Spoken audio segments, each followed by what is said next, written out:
What's up, YouTube? How's everybody doing out there? It's my Burning Kid here, coming to you again with my comic review. This is episode 5. Episode 5. How's everybody doing? I hope everybody somewhat enjoyed GL or did enjoy it. I always like to hear your opinions on the movie, especially for my comic book, my fellow comic geeks out there. So let's get to the comic review, shall we? I hope everybody checked out Sensei. Hope they checked out your comic review as well. Now it's time for the student. Okay?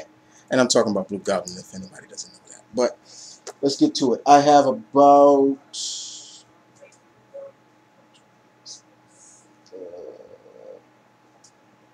9 books to cover. And we're going to start with Marvel for this time around.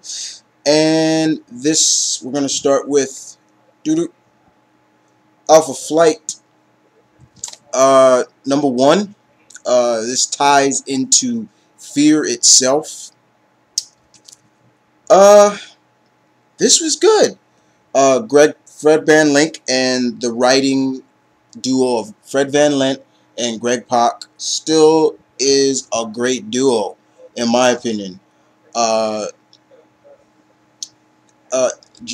Ryan Eagleham's artwork was very good.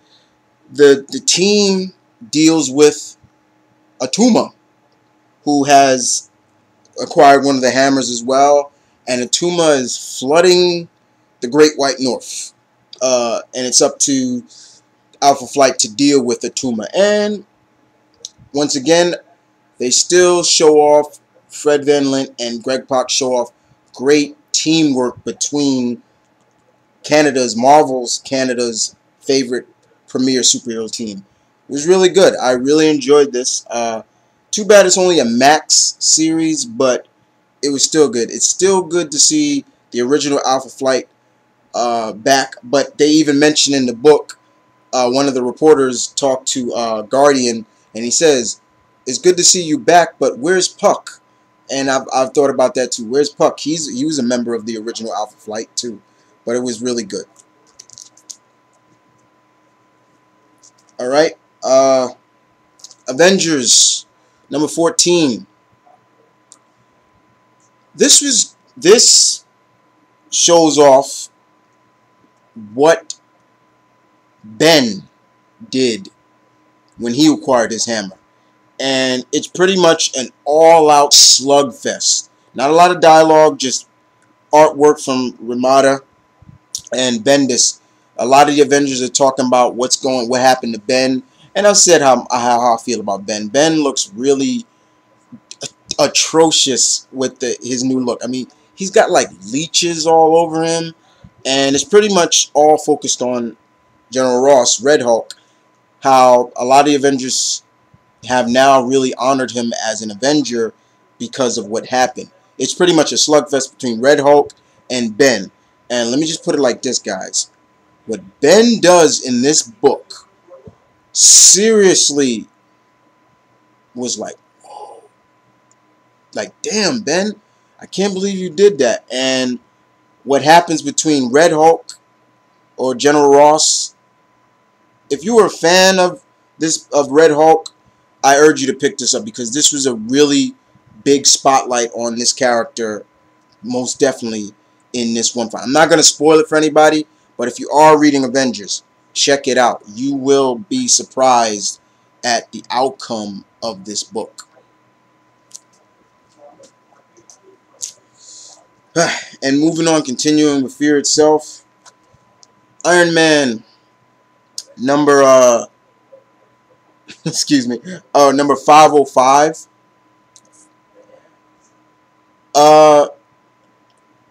This is continuing where Tony is still in Paris battling the hammer-empowered Grey Gargoyle.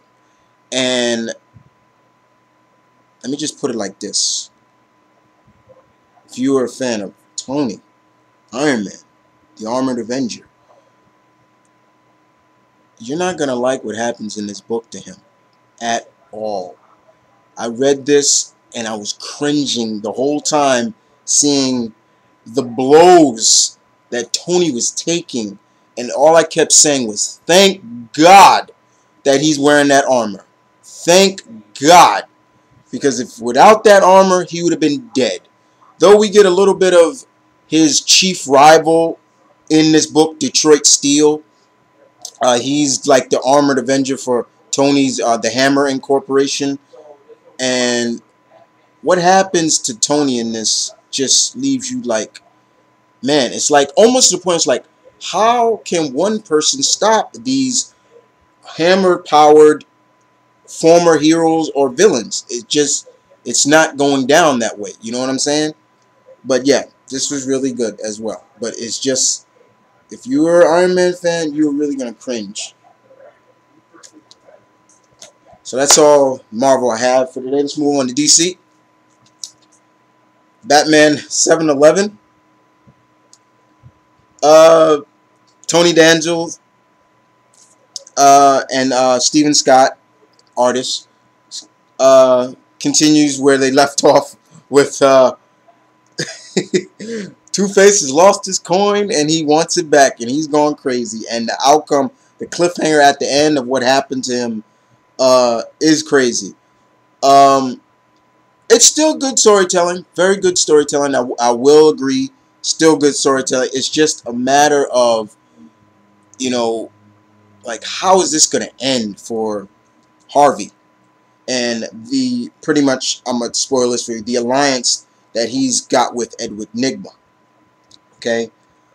And also, you know, I'm still loving Dick as Batman, and it pains me sometimes to read Batman with Dick in it, knowing his future. I'll just put it like that. But it was good. Alright, move on to the only two Flashpoint tie-ins that I was interested in. And the first one is Flashpoint Deadman and the Flying Graysons. Trapped behind enemy lines. Fugitives from two inhuman armies. Yeah. This was good. J2 Cruel. Excellent. I love Mikhail Janin's artwork in this. It's pretty much what, you know, the Dick Grayson staying, what if his parents didn't die? Deadman, Boston Brand, they all work at a circus. They're carnies. And we also see that Dr. Fate is a carny, Ragdoll, King Shark, people like that. They're all part of this circus that travel in Europe. And it's kind of weird because they're kind of trapped in Europe. The only way to survive is to travel around Europe because pretty much they're trapped between a rock and a hard place because of the Amazons and Atlantis going at it. And we also see that there is more to Dr. Fate than meets the eye in this. He's supposed to be just a carny, like he's supposed to be quote-unquote predict the future with Naboo on top of his face. And he kind of sits in a chair like laying back and kind of like, he almost looks comatose. But there's more to him than meets the eye. And we find out that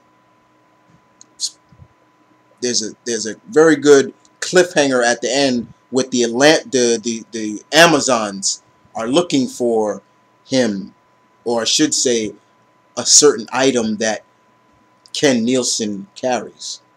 But Deadman in this, Boston Brand, comes off like a real dickhead in this sometimes. There were times where I was looking at him like, Circus, you're like a family. You know, you're very close, you're tight. But all Boston want to do is like, I can't wait to get out of here. You know, I can't wait and this and that. And I'm like, you asshole. Like, what is wrong with you? But it was still good. It was very good. I'm not surprised that J2 Cruel can write like this because I'm still reading Teen Titans. So it was really good. Check this out if you haven't. Alright.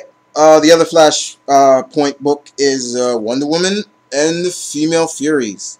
I should say and the Furies, not the Female Furies. David Abney and Andy Landon co-write this together with Scott Clark doing artwork. Very good artwork. This is the focus point of how this Atlantean and Atlantean and Amazonian war started. We also find out the focus point of what charted this feud, and we also get to see that there is pretty much quote unquote deception in the ranks of both factors, not just one factor. You know, but it was really good. I loved how Arthur and Diana met. It was really cool. It was kind of sweet. You know, I'm a sucker for a good love story. But it was really cool to see how they met. But just to see the outcome of what happened and what fueled this war was like, wow, man, come on. But it's really good. Very good. Wonder Woman and the Furies, #1.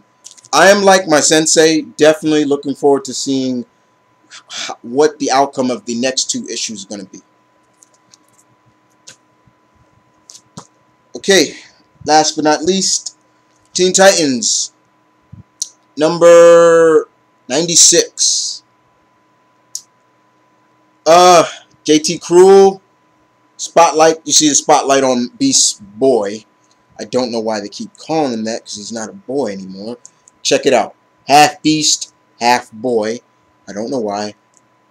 All ape. JT Cruel does a good job. The Titans are still fighting one of the Hindu gods, Rancor. And a lot of the Titans are locked up. And it's pretty much Solstice and Beast Boy, their only means of fighting this unstoppable god. And one thing I will say about this book, guys, Beast Boy cuts freaking loose in this book. No longer, he even says it. In the beginning, when I joined Teen Titans, I was taken as a joke. And I didn't mind that in the first point. But now, I'm not a kid anymore. I'm the veteran of the team. And I'm not a joke. And he cuts loose in this book.